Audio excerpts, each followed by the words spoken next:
میں نے شرح صحیح مسلم میں نماز جمع کرنے والی احادیث کے کانٹیکسٹ میں سارے ائمہ اربعہ کی رائے پڑھی ہے. جو جمع کے قائل ہیں وہ بھی کچھ شرائط بتاتے ہیں، لیکن آپ یہ فہم بیان کرتے ہیں کہ کسی بھی شرط کے بغیر جمع ہو سکتی ہیں، اور آپ یہ بھی کہتے ہیں کہ میرا کوئی موقف بھی ایسا نہیں جو پہلے نہ رہا ہو. تو برائے مہربانی اہل سنت میں ان ائمہ کا بتائیں جو آپ والا موقف رکھتے ہوں. جی میرے والا جو موقف رکھتے ہیں وہ امام ہے امام عبداللہ ابن عباس رضی اللہ تعالی عنہ علیہ السلام. اگر ان سے بڑا کوئی امام ہے تو لے آئیں، اور ٹائم قیامت تک ہے. امام آپ نے شروع کرنے ہوتے ہیں 150-200 سال بعد. پہلے کسی امام کو نہیں آپ نے ماننا. بعد میں آپ ذہن میں رکھیے گا کہ جب کبھی بھی اس طرح کا ایشو ڈسکس ہوتا ہے تو آپ نے یہ بھی ذہن میں رکھنا ہے کہ سنی اور شیعہ اختلاف یا فساد ہو چکا ہوا ہے، اور تب یہ سارے ایشو سامنے آ رہے ہیں. میرا دعویٰ تو پھر بھی ختم نہیں ہوگا. اس کی وجہ یہ ہے کہ میں نے یہ دعویٰ کیا تھا کہ اس پلیٹ فارم پہ کوئی ایک عقیدہ بھی ایسا نہیں ہے جو امت کا پہلے نہ ہو. تو مجھے بتائیں دنیا میں 15 سے 20% جو اہل تشیع ہیں کیا وہ یہ مانتے ہیں جو آپ کہہ رہی ہیں ائمہ اربعہ کی رائے کو؟ یہ تو سنیوں کے اماموں کی رائے آپ نے پیش کی ہے نا. تو شیعہ تو سارے وہی موقف رکھتے ہیں جو میں نے رکھا ہے.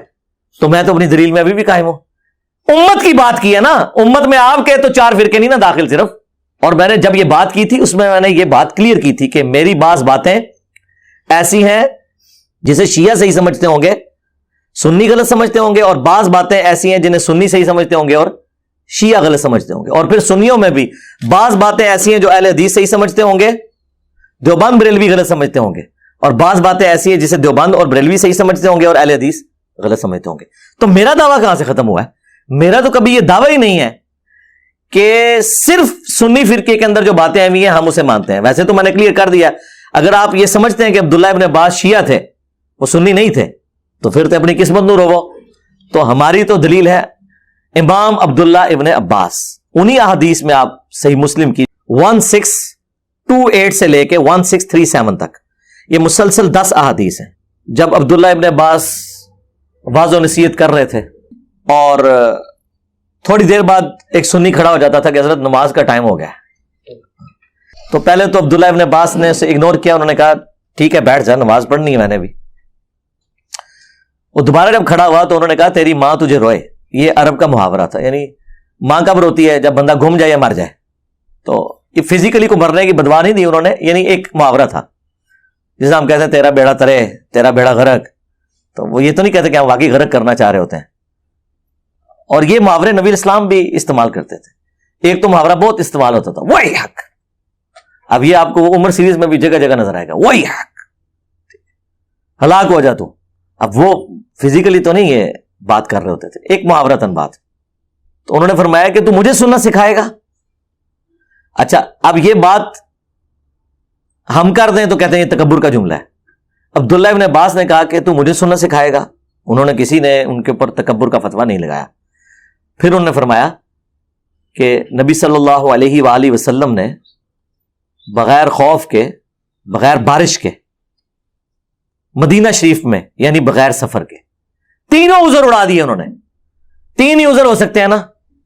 خوف میں جان کا خوف، بیماری کا خوف، یہ سارے خوف ہی ہیں نا. دشمن کا خوف، بغیر بارش کے. بارش میں ظاہر ہے کریٹیکل سچویشن ہے، گھر سے آپ باہر نہیں نکل سکتے. اس زمانے میں تو ویسے ہی نہیں نکل سکتے تھے، کچے راستے، کیچڑ، پانی جمع ہو جاتا تھا. مدینہ شریف میں یعنی بغیر سفر کے. جب وہ یہ کہہ رہے تھے بغیر خوف کے، بغیر بارش کے، بغیر سفر کے، اب سنیوں کے بابوں نے اور ان کے مولویوں نے بیچ میں لگا لیا کہ اس میں یہ تو نہیں لکھا ہوا کہ بغیر کسی وجہ کے. یہ عبداللہ ابن عباس کے فرشتوں کے دماغ میں بھی یہ بات نہیں ہوگی کہ اس میں سے یہ پاک کسی نے نکال لینی ہے. وہ یہی تو کہنا چاہ رہے تھے کہ کوئی وجہ نہیں تھی. وہ کہتے نہیں جملہ بولے. جب کوئی کہہ رہا ہے بغیر خوف، بغیر بارش، بغیر سفر کے، مراد یہ کہ یہ 3 تو بڑی بڑی وجوہات ہیں جن کی وجہ سے نمازیں جمع ہو سکتی ہیں. اس سے یہ بھی ثابت ہو گیا کہ ان تینوں جگہ پہ ویسے ہی ہو سکتی ہیں. یہ اس کے اندر امپلائڈ ہے کہ بارش ہو، خوف ہو، سفر ہو تو آپ نے تو جمع کرنی ہے. اس کے بغیر بھی نبی علیہ السلام نے مدینہ شریف میں ہمیں زور اثر کی نمازیں جمع فرمائی اور مغرب اور عشاء کی بھی جمع کی. تو تابعین پوچھتے ہیں کہ یہ رسول اللہ نے عمل کیوں کیا تھا صلی اللہ علیہ وآلہ وسلم؟ تو انہوں نے کہا تاکہ امت کے لیے اس معاملے میں آسانی ہو جائے اور کوئی حرج تنگی باقی نہ رہے. دو باتیں ارشاد فرمائی ہیں, امت کے لیے آسانی ہو جائے اور کوئی تنگی باقی نہ رہے. یہ آپ نے جملے ذہن میں رکھنے ہیں. امام عبداللہ ابن عباس, یہ امام ابو حنیفہ, امام شافعی, امام مالک, امام احمد بن حنبل کی بات نہیں ہو رہی ہے.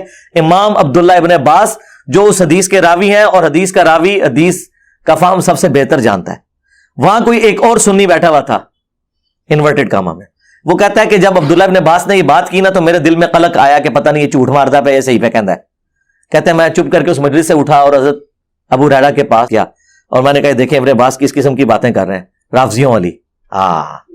تو انہوں نے بھی آگے سے ان کو ڈانٹا, ان کا کہ ابن عباس نے جو کہا سچ کہا, یہ تو ابو القاسم کی سنت ہے صلی اللہ علیہ وآلہ وسلم کہ نمازیں جمع کی جا سکتی ہیں علمی مجلس میں.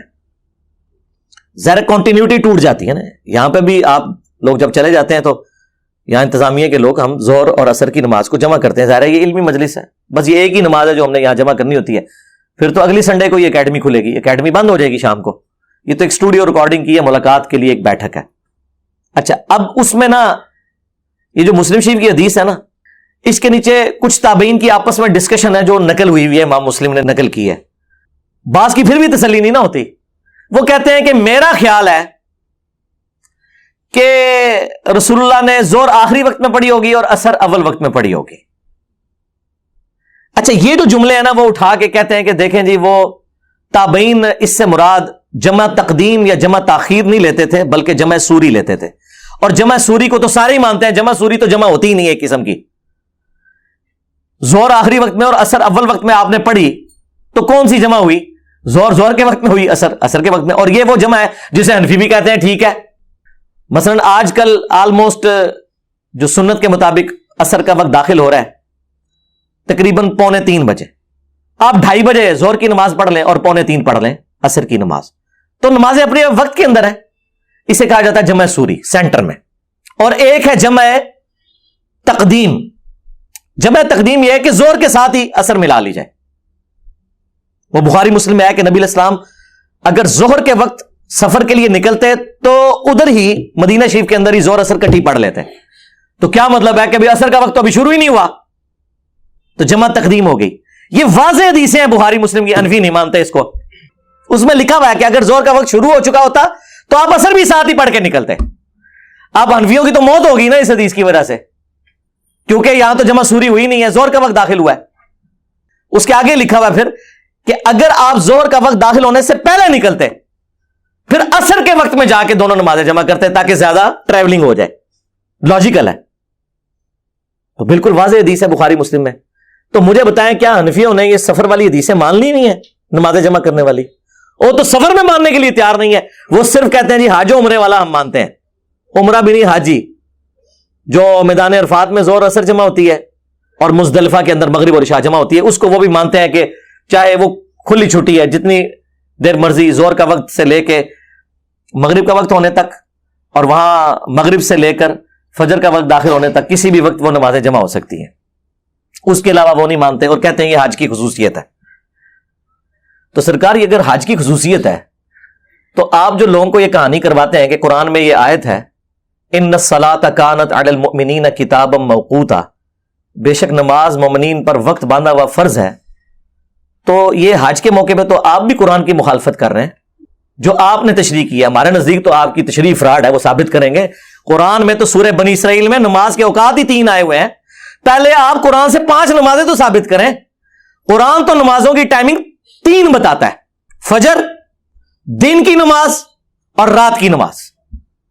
فجر الگ ہے, دن کی نماز کون کون سی ہے؟ ظہر عصر, اور رات کی نمازیں مغرب اور عشاء, کیونکہ غروب آفتاب کے بعد رات شروع ہو جاتی ہے.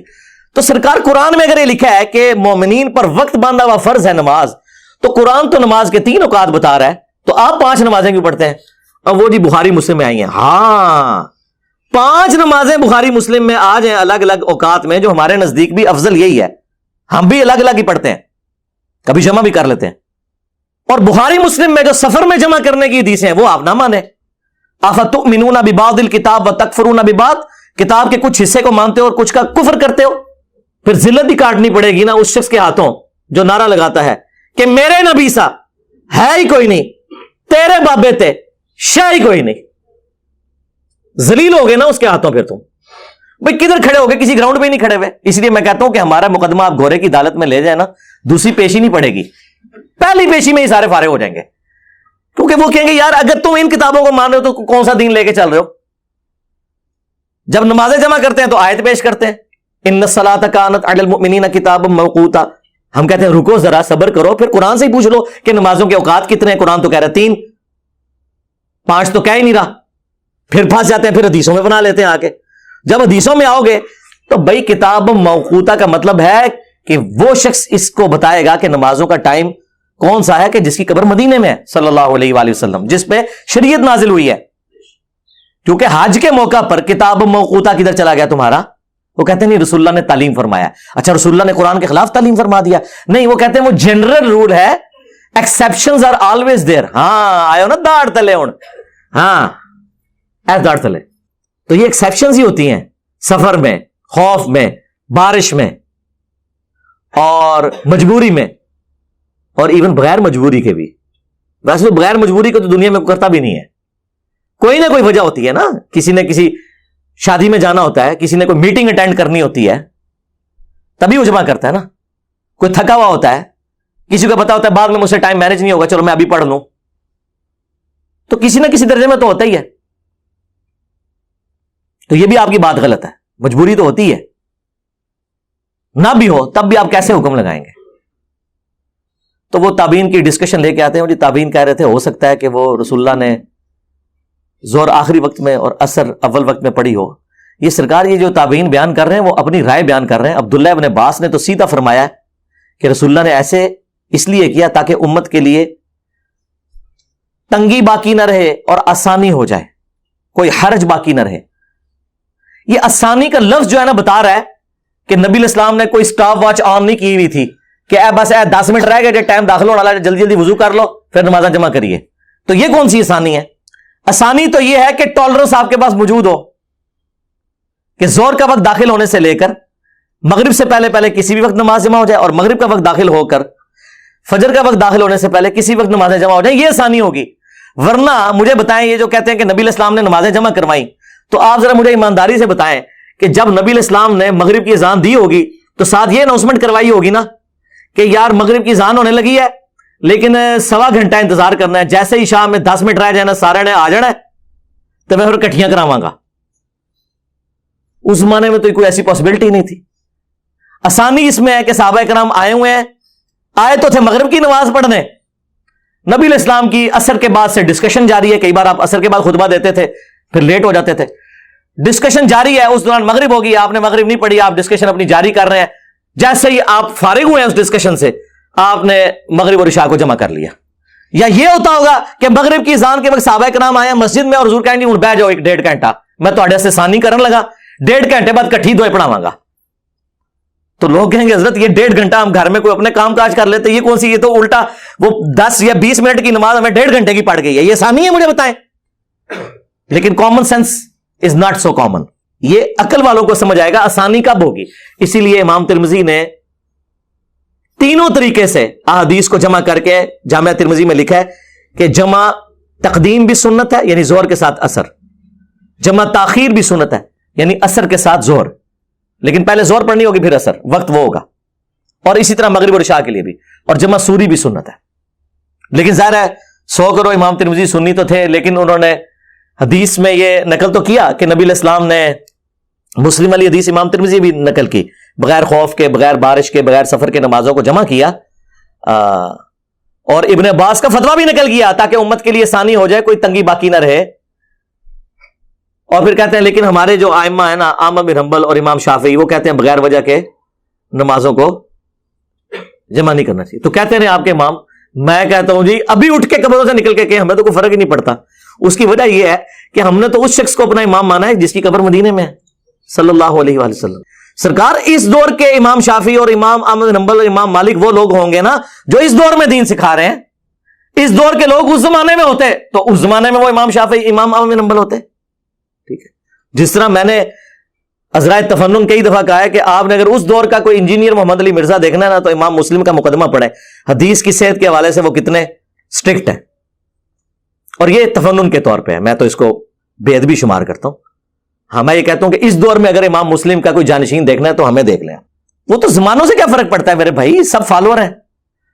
امام وہ ہے جس کی قبر مدینے میں صلی اللہ علیہ وآلہ وسلم. یہ سارا یہ بابا پرستی کی وجہ سے تو سارا جنازہ نکلا ہے.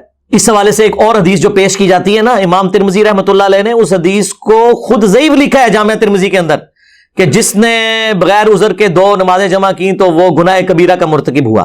یہ حدیث المستدرک للحاکم کے اندر بھی ہے اور فضائل اعمال کے اندر بھی شیخ زکریا نے نقل کی ہے روایت, اور اس سے اپنی حنفیت ثابت کی, لیکن نیچے انہوں نے عربی میں لکھ دیا کہ ضعیف ہے. ہاں یہ کام ڈالتے ہیں یہ لوگ. تو یہ نمازیں جمع کرنے میں آسانی اسی وقت ہوگی جب آپ کے پاس ٹالرنس موجود ہو. لہذا سفر میں کرنی ہے یا حضر میں کرنی ہے, بارش میں کرنی ہے یا خوف میں کرنی ہے, کسی وجہ سے کرنی ہے یا بغیر وجہ کے کرنی ہے, نمازیں بہرحال 5 ہی رہیں گی, البتہ وہ جمع ہو جائیں گی. اہل تشیع نے اپنی روٹین بنائی ہوئی ہے نمازیں جمع کرنے کی.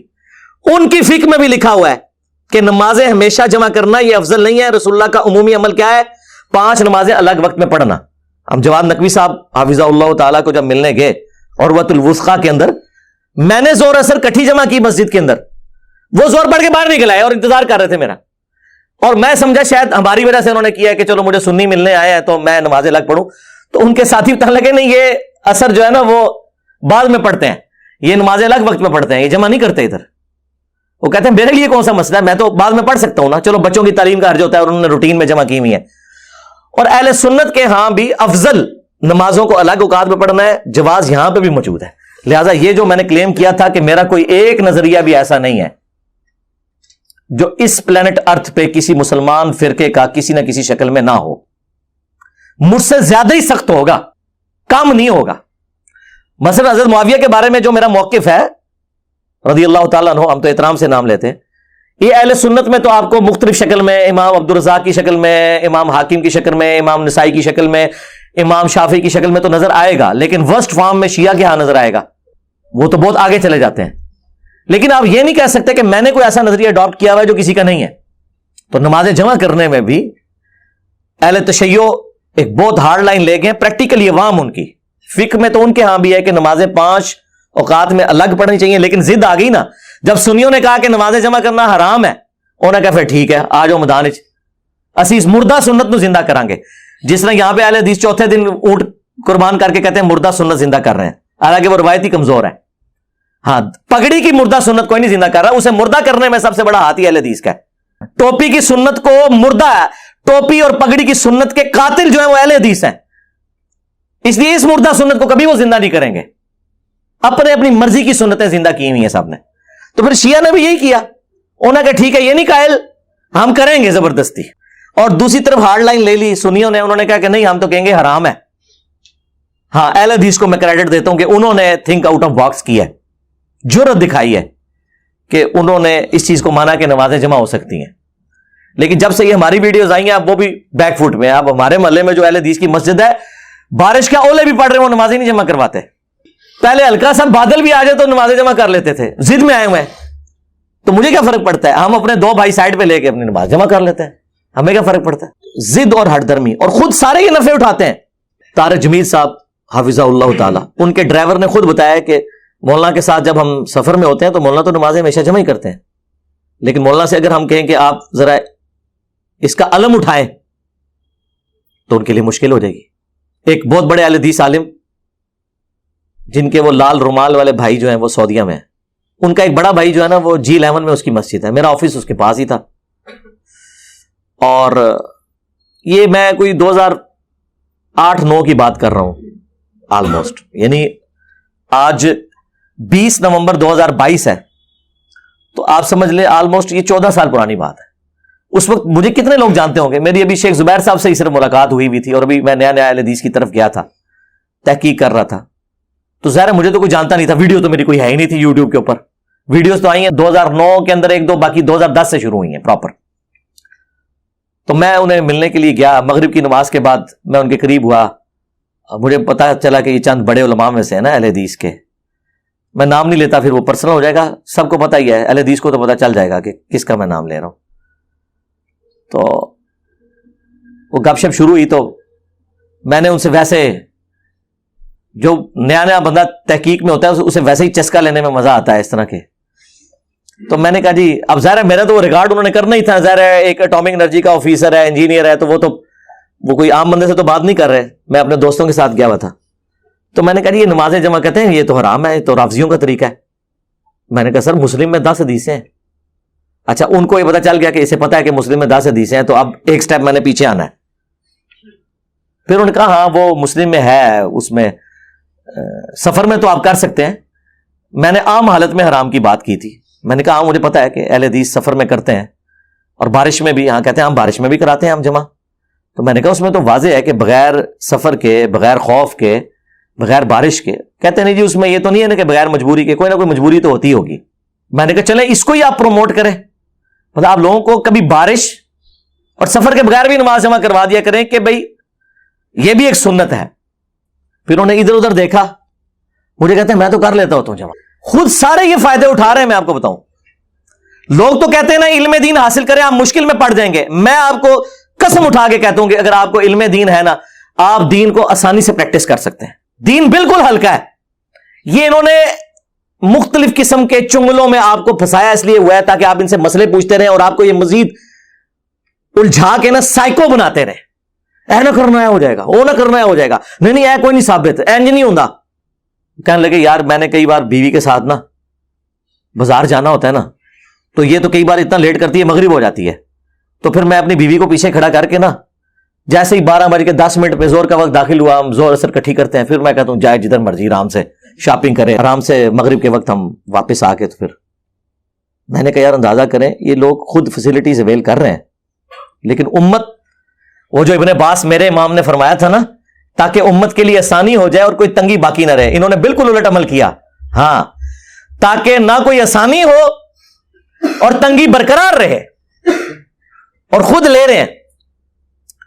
جو میں غدیر خم کی حدیث قرآن و اہل بیت جو مسلم شریف میں 4 حدیثیں ہیں, اس میں زید ابن ارقم کہتے ہیں کہ نبی علیہ السلام نے فرمایا تھا قرآن اللہ کی کتاب ہے, یہ اللہ کی رسی ہے, جو اسے پکڑے گا وہ ہدایت پہ ہوگا, جو چھوڑ دے گا گمراہ ہو جائے گا. تم اللہ کی کتاب کو پکڑو, اپنا تعلق اس کے ساتھ مضبوط کرو.